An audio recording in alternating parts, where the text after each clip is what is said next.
करे में आई है कुला की जंहिंजे मजारा कच्छ जा लगभग पंहिंजा जेको मशहूर मारूफ औलिया इकराम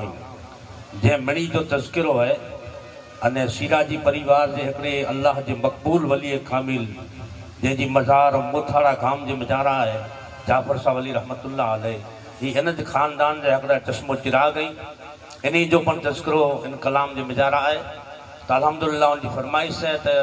ये आज समय पेश करूँ ये अल्लाह वारे जो मकाम हुए आई अने आऊं अने हिनी अल्लाह वारे में फर्क केतिरो है तो इनके मुतालिक कहता इरशाद है कि ही दुनिया सब दरिया को तारू तिन में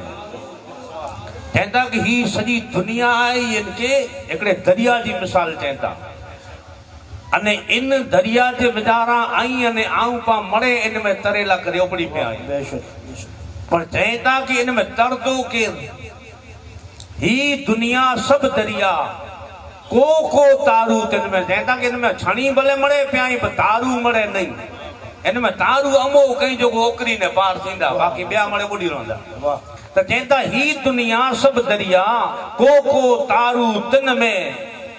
हाणे जो बुढ़दा उन जी निशानी को बताईंदा कि हिकड़ी लहर लोभ जी बियो आतिश जो आड़ा अने जो उगंदा उन जी निशानी को है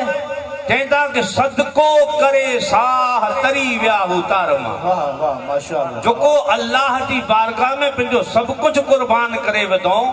जिकी कम क्यों अल्लाह की रजा की खातिर क्यों तो कहता कि वो ओकरी ने पार थी वेंदा बाकी जेके लोभ जी लहर लगी वेंदी उ ओकरी नहीं सके बाकी तो अल्लाह बेहतर जाने।